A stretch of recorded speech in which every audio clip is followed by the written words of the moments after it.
Hola, soy María José Moreno, del Departamento de Orientación Académica y Laboral de CEAC.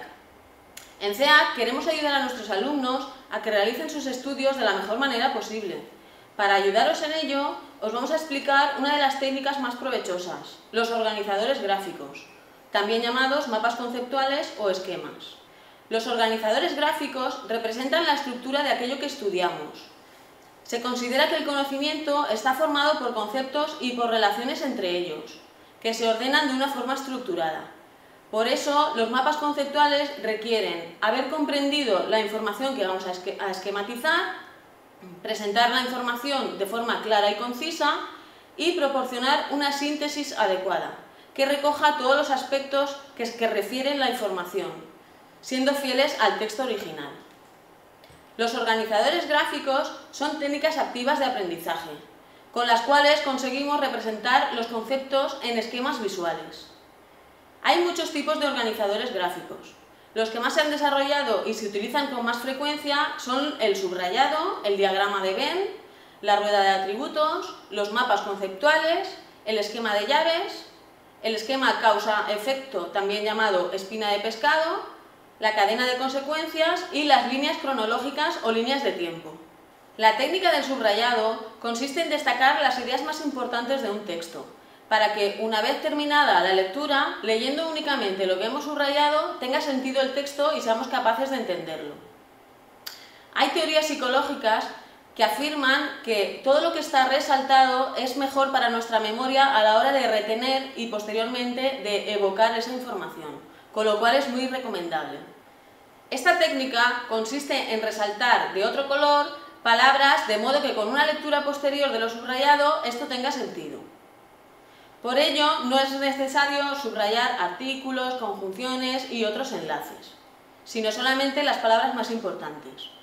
A la hora de subrayar no se recomienda utilizar más de dos colores. Eso sí, es interesante que sean colores fuertes y llamativos, para que se queden mejor grabados en nuestra memoria.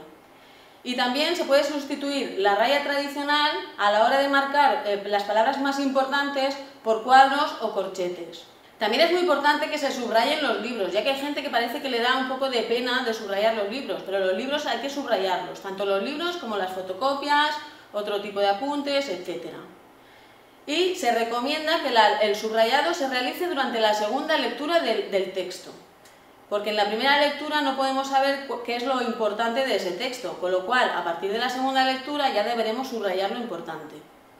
En el diagrama de Venn se establecen las diferencias y las semejanzas entre dos temas equivalentes. Se trata de dos circunferencias con una parte en común. En la parte en común se colocan las semejanzas y en la parte que no está en común, las diferencias. La rueda de atributos consiste en una circunferencia en la que se escribe el concepto o idea principal del texto.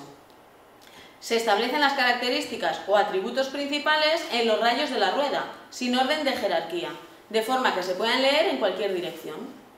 El esquema de llaves permite establecer y representar las subdivisiones o elementos de los que se pone el concepto en una estructura jerárquica horizontal.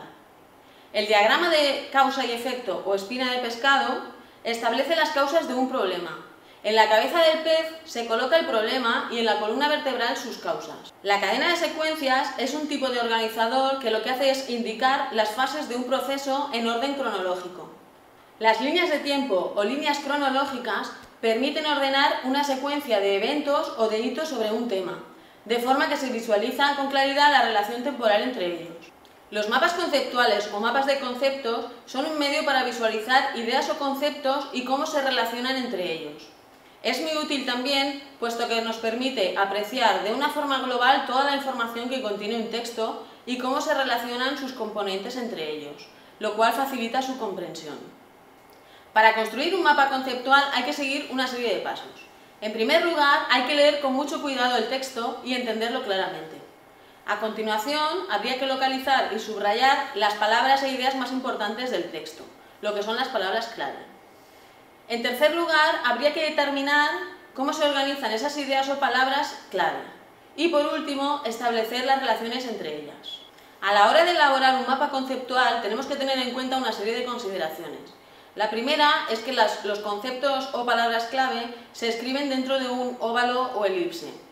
Cada concepto o palabra clave solo aparece una vez en ese mapa conceptual. Posteriormente, esos conceptos se unen con una línea donde se colocan las palabras enlace. Como palabras enlace vamos a utilizar palabras como verbos, artículos, preposiciones, conjunciones, etc. Y estas palabras enlace pueden ser diferentes a las que aparecen en el texto original, pero tenemos que respetar que tengan el mismo significado. El último organizador gráfico que vamos a ver es el mapa mental, que se utiliza para representar las palabras, ideas, tareas u otros conceptos relacionados entre sí y que se disponen de forma radial alrededor de una palabra clave o de una idea central. Se utiliza para generar, visualizar, estructurar y clasificar las ideas como ayuda interna para el estudio, así como para organizar y solucionar problemas. Y recuerda que es muy importante que practiques la realización de todos los organizadores gráficos que hemos visto. También que debes utilizar cada tipo de esquema en función del material que estés estudiando en cada momento. Utilizar estas técnicas tiene numerosos beneficios, destacando ahora mismo la importancia de traducir a imágenes el material de estudio para facilitar el recuerdo del mismo.